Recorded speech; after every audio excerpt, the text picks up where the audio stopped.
Bom dia, alunos do nono ano. Então, vamos iniciando essa semana, aliás, iniciando esse mês. Hoje é dia 1º de junho e são 5h15 da manhã.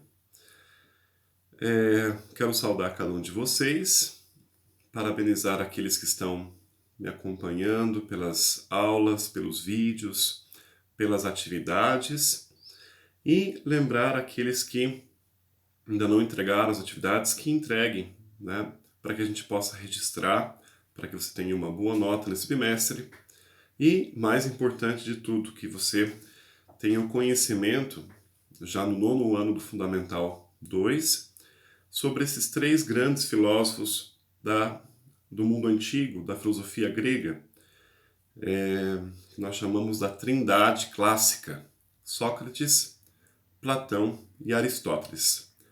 Então, nesse vídeo, eu quero apresentar para vocês um pouco, né, uma revisão, uma volta, um retorno sobre Sócrates, Platão e retomar um pouquinho a introdução sobre Aristóteles. Tá joia? Estou sempre aberto, né? Muitos de vocês me mandam pelo WhatsApp algumas perguntas, né, ou por e-mail, se quiserem mandar também, fiquem à vontade. Eu pensei em fazer alguma aula pelo Zoom, mas assim, eu tenho a maioria das aulas na parte da manhã no primeiro horário ou no segundo horário, com o nono A, com o nono C, né? Com o nono B, depois na sexta-feira também. E tenho medo de marcar essas aulas pelo Zoom e estar sozinho aqui no Zoom. Então eu prefiro sempre mandar então um texto, mandar um vídeo e o mais importante, estar disponível para vocês, tá? Enviando para mim uma pergunta, eu não deixo passar. Eu respondo no mesmo dia. Correto? Então, gente, é o seguinte. Vamos lá. Sócrates, vocês já devem ter ouvido falar dele nos anos anteriores. Né? No 8º ano, com certeza. E mesmo em sala de aula, nós começamos a falar sobre ele. O que vocês devem saber sobre Sócrates? Quais são os pontos essenciais sobre a vida de Sócrates? Então, ele é o primeiro filósofo a tratar sobre a questão da natureza humana. Por isso que aqueles filósofos que nós vimos em sala de aula, o Tales de Mileto, o Anaxímenes, Anaximandro, Pitágoras, Heráclito, Parmênides, entre outros, são chamados de pré-socráticos, porque a linha desses filósofos era a linha da physis, da arché. Physis quer dizer natureza, o mundo da natureza. E arché, aquela substância primordial de onde tudo vem, para onde tudo vai, que seria a origem da vida. O arché seria a explicação, a partir de uma substância da natureza, sobre a origem e o fim das coisas. Já Sócrates, ele não está preocupado em estabelecer o que é essa arché, ou voltar o seu olhar para a natureza física do mundo. Ele está preocupado em olhar a natureza humana. Esse é o grande ponto de destaque. Por isso que Sócrates é considerado o grande pai das ciências humanas em geral, da pedagogia, da psicologia e da filosofia, claro. Ah, mas em algum vestibular pode cair que a filosofia começou com o pensamento racional de Tales de Mileto e com os pré-socráticos. Correto. É o pensamento racional, pensamento de um juízo científico, certo? Que se distancia da religião, se distancia da mitologia. Mas o primeiro a pensar sobre a natureza humana foi Sócrates. Então guarda isso aí no teu coração, que isso vai cair ano que vem no PSS. Sócrates, ele está num momento político, numa sociedade ateniense, que talvez seja muito parecida com aquela que vivemos hoje. de uma política voltada a princípios privados, particulares, e de muitas narrações, de muitas formas de se comunicar que pareciam verdadeiras, mas que não eram. Eram mais sedutoras, por assim dizer, do que verdadeiras. E hoje vivemos isso, veja na política. Estamos um pouco perdidos, para não dizer muito perdidos, em quem acreditar, né? E temos as fake news. Então temos muitas informações sedutoras que fazem a gente pensar que são verdadeiras, mas que de fato não são. E aqueles que fomentavam, alimentavam essa atmosfera política e educacional eram os sofistas. Vocês já trabalharam sobre eles. Os sofistas, temos entre eles o Gorgias, né, que vocês trabalharam, entre tantos outros. Eles são professores desse momento, dessa época. Eles são os filósofos dessa época, do século IV, século V antes de Cristo. E eles se autodeclaravam sábios. Por isso que vem o termo sofista, aquele que se diz sábio. E aí nós temos o nosso Sócrates, que ao visitar um oráculo em Delfos, ele recebe desse oráculo algumas iluminações, que nós traduziríamos em duas frases, que são essenciais para você, aluno, essenciais para mim, professor, essencial para o seu pai, para a sua mãe, para qualquer um que queira descobrir o sentido de ser humano. A primeira frase é: conhece-te a ti mesmo. Nós estamos sempre buscando conhecer outras coisas, ter certeza sobre outras pessoas, decidir a vida de outras pessoas, tomar posições e julgamentos, mas a que profundidade nós nos conhecemos de fato? Conhece-te a ti mesmo. Então veja que esse é o grande ponto de partida da psicologia e talvez mesmo da ética, né, da prática moral, do que é certo ou errado a fazer. Então, primeira iluminação, conhece-te a ti mesmo. Segunda iluminação, só sei que nada sei. Esse é o ponto de partida da pedagogia, da educação em geral. Se você começar esse vídeo aí, né, e ouvir o professor falando, a gente vai falar sobre Sócrates, Platão e Aristóteles, e desligar, dizendo, isso eu já sei, eu já estudei, já fiz atividade, você vai estar enterrando o seu desejo de aprofundar, de conhecer mais, porque certamente nesse vídeo, nem que seja em 10 segundos, algo novo você vai descobrir. E com certeza alguma crítica você pode fazer em relação ao que eu estou falando, a forma como eu falo.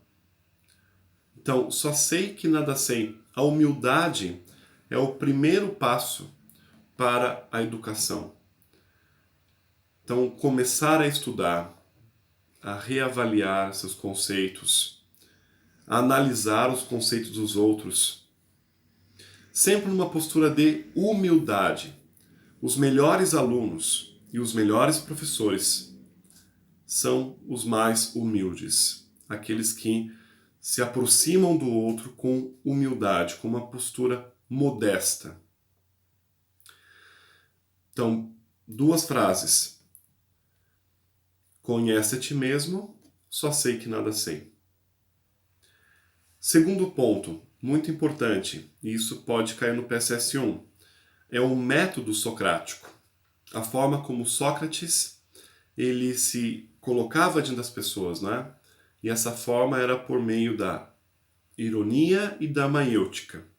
Então Sócrates ele se aproximava dos discípulos, dos sofistas, dos políticos, por meio de um diálogo, certo? E o diálogo implica duas pessoas, implica duas vozes, uma tese e uma antítese. E, quando Sócrates se aproximava, o primeiro passo nesse diálogo, o primeiro passo era a ironia. Ironia não é tirar sarro ou debochar, como a gente entende essa palavra hoje.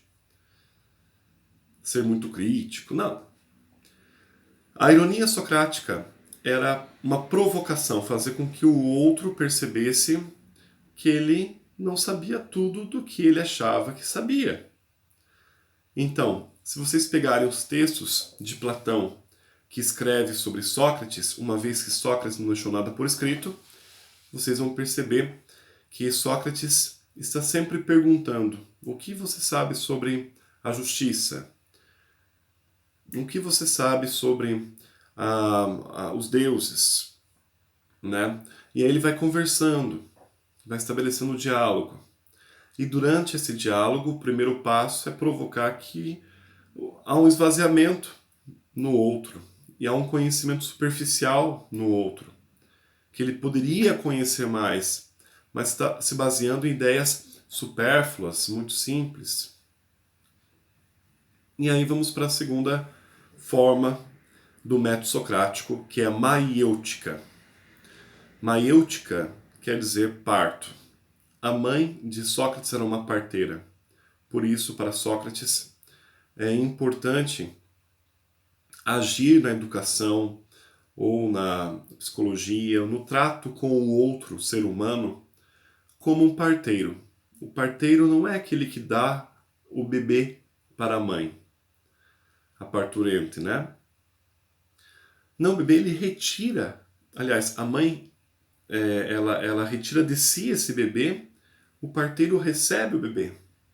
Ele está ali, esse parteiro, como um ajudante que estimula, que acolhe, que durante o sofrimento, né, durante as dores desse parto, está ali apoiando a mãe. Veja que imagem mais linda. Essa é a função de um professor, de um psicólogo, de um orientador de humanas, qualquer um que trabalha na área de humanas. Então, primeira coisa, deixar que o outro se esvazie por si mesmo, pela ironia, e deixar que ele traga ao mundo, por si mesmo, o conhecimento. Esse bebê, né? Essa produção pessoal. Então, o professor que dá coisas prontas não é socrático. O professor que manda copiar do quadro não é socrático. Que manda decorar a apostila não é socrático. O professor socrático é aquele que faz você perceber que vale a pena estudar mais. E faz você perceber que você pode pesquisar e chegar ao conhecimento. Sempre orientado, sempre apoiado. Vamos para o segundo então, Platão. Vocês fizeram algumas leituras sobre a teoria das formas em Platão. Platão foi discípulo de Sócrates. Sócrates foi morto injustamente em Atenas, ou melhor, condenado à morte, e ele decide tirar a vida por si mesmo. Bom, depois da sua morte, os discípulos se dispersaram, Platão também. Algum tempo depois, Platão retorna a Atenas e funda a primeira grande escola de filosofia, que é chamada de academia. Não é a academia lá do exercício, mas a academia que reúne o conhecimento. E esse conhecimento para Platão era principalmente o conhecimento contemplativo, teórico, matemático, envolvendo astronomia, política. Na porta da Academia de Platão estava escrito: só passará por essa porta aquele que dominar a matemática. Então, para você ter uma ideia, ali era a prova de fogo, né? Ou seja, filosofia, primeira coisa então, para Platão, não era um pensamento vago, um pensamento de doido, não. Deveria ser um pensamento racional, aplicado sob os princípios da lógica matemática. Bom, o que o Platão fez na academia? Então, ele reuniu os filósofos, né, de Atenas, e ali ele produziu vários textos, que se tornaram os textos clássicos da filosofia, primeiramente escrevendo sobre as teorias de Sócrates, porque Sócrates não tinha deixado nada por escrito. Então ele escreve o que o Sócrates explicou, o que o Sócrates pensava. Então, são os diálogos socráticos que vale a pena você ler, vale a pena procurar. Temos aí Apologia de Sócrates, temos o Banquete, temos muitos diálogos com nomes de sofistas daquela época, né? Por exemplo, Hípias, entre outros, né? E nesses diálogos cada um trata sobre um tema. Pode ser educação, pode ser a lei, pode ser a morte e por aí vai. A segunda fase de Platão é a fase que ele começa a apresentar o seu próprio pensamento. Nessa fase nós temos a grande obra de Platão, que é chamada de A República. Esse livro, grande livro, compilação de livros, A República, é um marco na história da filosofia. Faz a grande passagem entre o pensamento pré-socrático ao pensamento clássico. É nesse livro, A República, que nós encontramos no livro 7º da República, ou na parte 7 da República, aquela famosa alegoria do mito da caverna. Né? Alguns chamam de alegoria da caverna, outros chamam de mito da caverna, alegoria ou mito da caverna. Ali nós temos claramente a visão de Platão, utilizando no diálogo o personagem Sócrates, para dar autoridade e peso para sua teoria, falando sobre dois mundos, o mundo das sombras e o mundo da luz. Então, muitos de vocês, eu vi aqui, responderam a questão, né, que eu enviei para vocês. E a questão por si, ela já explica muita coisa. Então, eu vou ler aqui com vocês. A atividade é sobre o mito da caverna. Imaginemos uma caverna separada do mundo externo por um alto muro, cuja entrada permite a passagem da luz exterior. Então, uma caverna separada do mundo externo. Desde seu nascimento, geração após geração, seres humanos ali vivem acorrentados, sem poder mover a cabeça para a entrada, nem locomover-se, forçados a olhar apenas a parede do fundo, e sem nunca terem visto o mundo exterior nem a luz do sol. Acima do muro, uma réstia de luz exterior ilumina o espaço habitado pelos prisioneiros, fazendo com que as coisas que se passam no mundo exterior sejam projetadas como sombras nas paredes do fundo da caverna.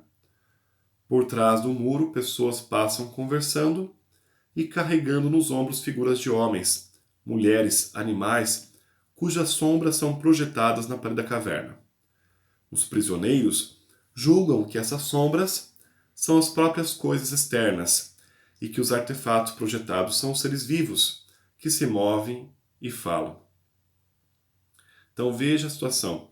Dentro de uma caverna, no mundo escuro, homens estão acorrentados e eles olham para a parede e eles veem sombras. Uma luz é emitida.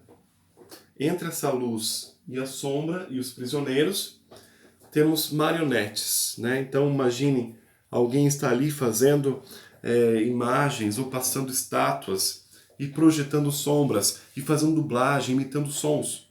E aquelas pessoas que estão acorrentadas, olhando para a parede, estão assistindo a tudo isso e acreditando que o que vem é verdadeiro. Olha quanta coisa interessante, né?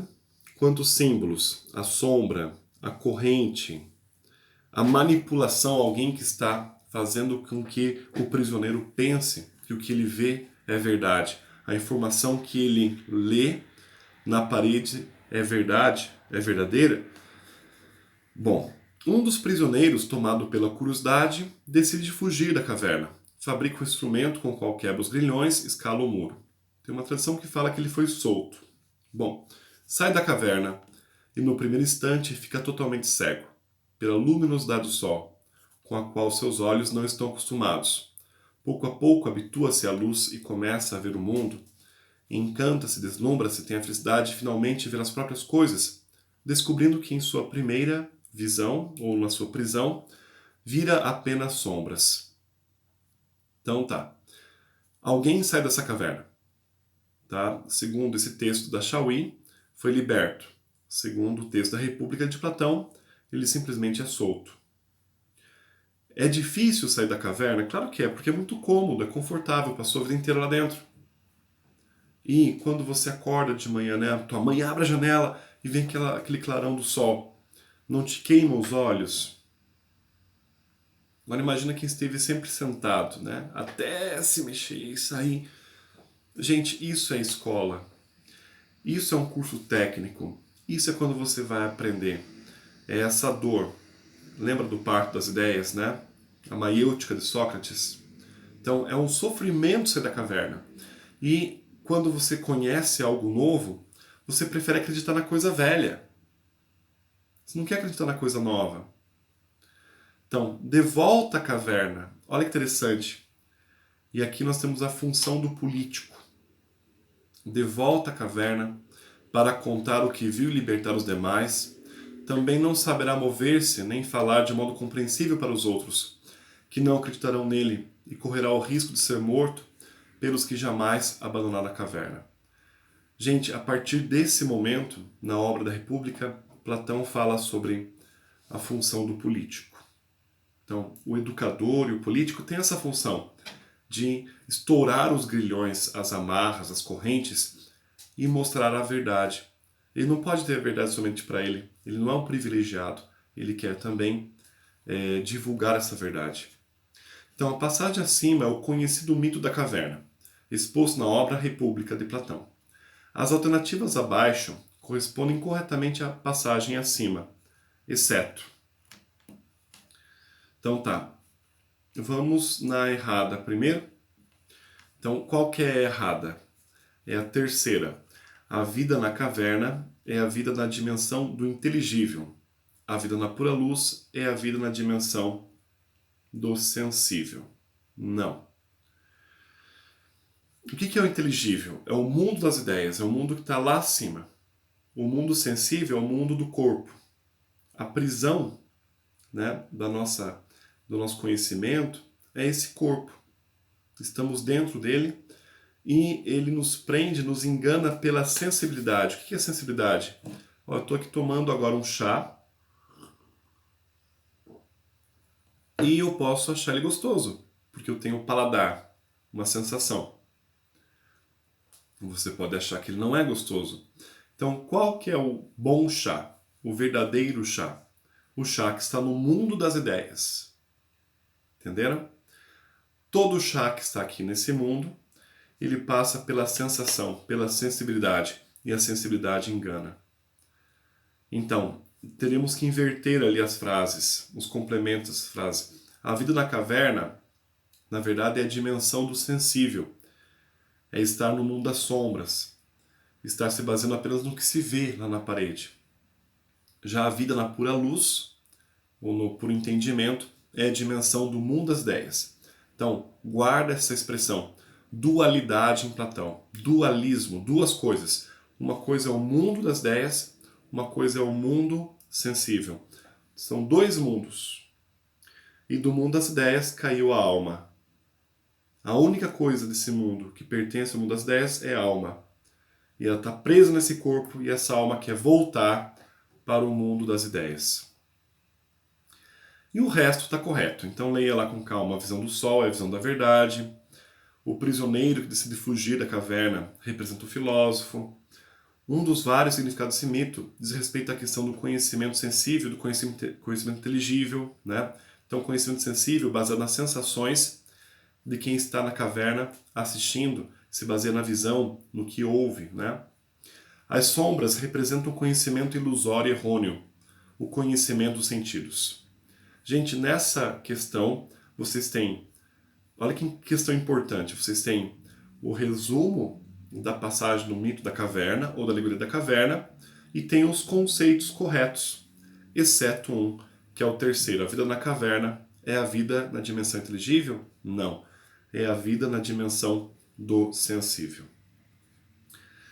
Tá, eu vou parar por aqui, são 25 minutos. Eu vou deixar mais um vídeo para vocês hoje sobre Aristóteles. Aliás, vou deixar uma questão para vocês sobre Aristóteles, porque muitos não me entregaram ainda o trabalho sobre o resumo, né, sobre Aristóteles, tá joia? Então entre na última atividade da semana passada e me enviem nessa semana. Ah, passou o prazo? Não tem problema, enviem, tá bem? Eu estou fazendo aqui os relatórios sobre o segundo bimestre e eu preciso que vocês enviem as suas atividades, tá bom? E aí vocês respondem esse quiz, eu vou mandar aqui para vocês, sobre Aristóteles, tá bom? Façam a tarefa de Aristóteles, leiam os textos de Aristóteles e respondam o quiz. Semana que vem eu mando mais um vídeo sobre Aristóteles, porque a gente vai ficar ali mais uns 10, 15, 20 minutos falando somente sobre ele, que é um grande filósofo. Tá? Então, Sócrates foi o mestre de Platão, Platão foi o mestre de Aristóteles. Gente, uma boa semana, um bom mês para vocês. Fiquem bem, mando um abraço para as famílias, com dinheiro no bolso, trabalho, à medida do possível, saúde, se cuidem e que a gente volte logo para as nossas atividades. Um beijo aí para vocês, até mais.